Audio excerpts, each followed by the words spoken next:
The topic I was given is sexual health and pregnancy prevention.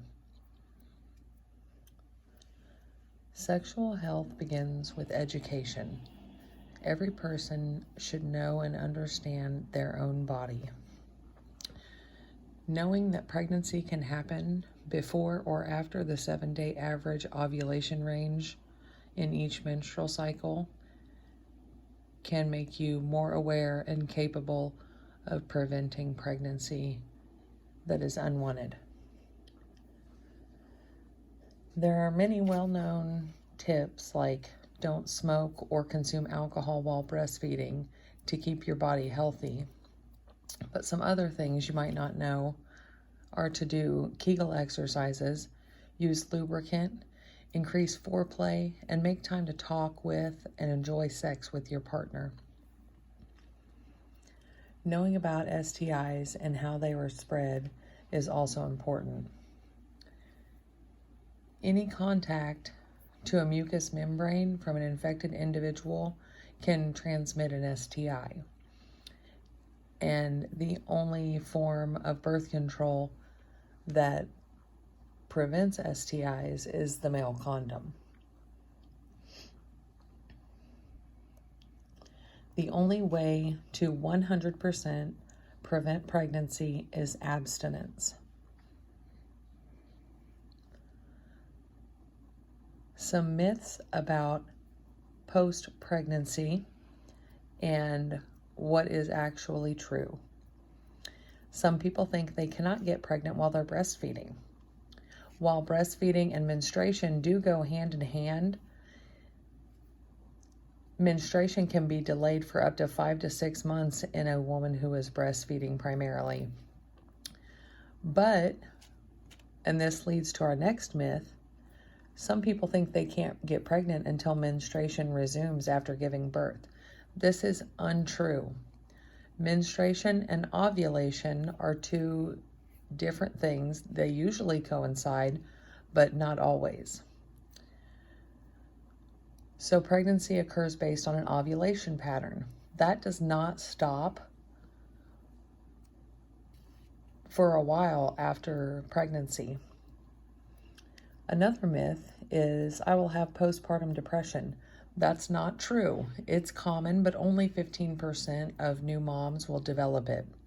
There are many forms of treatment and counseling and medication to use to minimize the effects of this, and it doesn't last forever. Another thing that needs discussed is the 6-week rule. Women have always been told that you cannot have sex for 6 weeks after giving birth. Obviously, we all know that a woman can have intercourse at any time after a birth, but is it good for her? Everyone's bodies are different, but they pretty much do the same thing during pregnancy. Pregnancy affects absolutely every aspect of your body, mind, and spirit. And your body needs time to recover after birth. Studies have shown that in as little as 3 weeks, you can get pregnant after giving birth.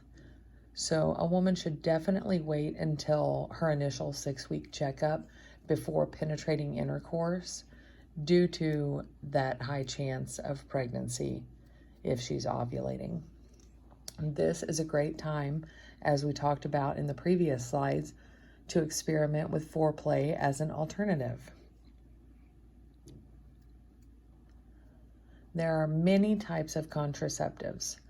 Some of the common ones I'll discuss here with pros and cons. The most common is an oral contraceptive, which is usually not recommended for smokers. It can ease menstrual cramps, but it has to be taken daily. We all know that taking medication daily is not always easy, especially for a nurse. Hormonal implant. These are like a Nexplanon. They do not have to be taken daily, but they require an incision, can cause weight gain and abnormal menstruation. An IUD is an intrauterine device, and it lasts for several years. It can range from 3, 5, to even 10 years. Some are copper. The ones that aren't last longer. The con for those is that they may fall out unknowingly.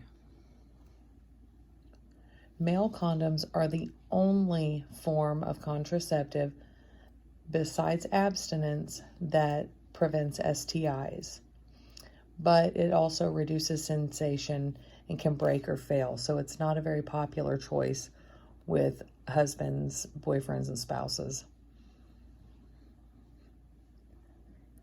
There are a lot of forms of natural contraceptives, but they are very ineffective, especially if you're not fully aware of how to use the method and try to prevent pregnancy. So first we have abstinence, obviously the one thing that keeps us from getting pregnant. The other things are coitus interruptus, also known as the pull-out method, the lactational amenorrhea, which we talked about before, where you don't have your menstruation while you're breastfeeding, basal body temperature method, calendar method, cervical mucus method, symptothermal method, standard days method, and ovulation predictor test. They also sell those in pharmacies and drugstores all over. This is a chart that I compiled with types of birth controls, the advantages, disadvantages, which ones prevent STIs, and the only one is male condoms, if they're hormonal or not, and the percentage of effectiveness at preventing pregnancy. You'll notice that hormonal, IUD, and sterilization are the only ones that are 99% effective. A male condom is only 85% effective. A diaphragm, 84%, and that's only when used with a spermicide. And the spermicide only has a 71% effectiveness. So these are all things to think about before you choose a form of birth control.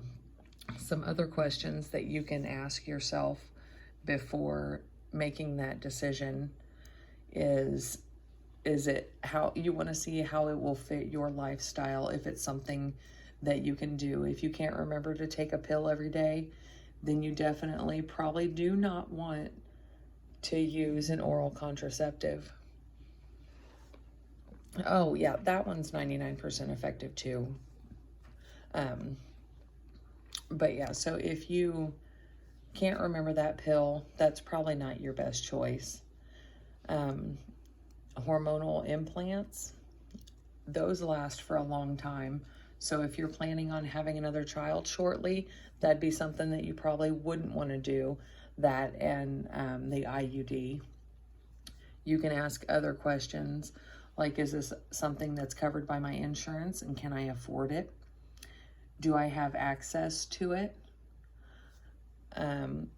Another thing, if you're a smoker, you probably wouldn't want to do an oral contraceptive because the risk for a heart attack and blood clots are all very increased after pregnancy, in addition to just the drug interaction and contraindications.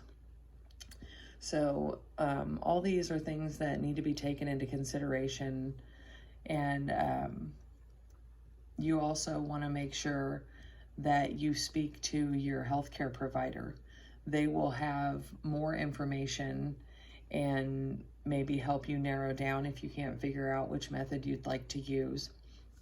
They also can let you know what their opinion of what they feel might be effective for you with any underlying health conditions that you have. So you now have information on contraceptives. Go ahead and keep this chart, and I've made an additional flyer to help you remember and to take with you. And if you have any questions, don't hesitate ever to call your doctor's office and either set up an appointment or talk to the nurse, and you can find out more from them.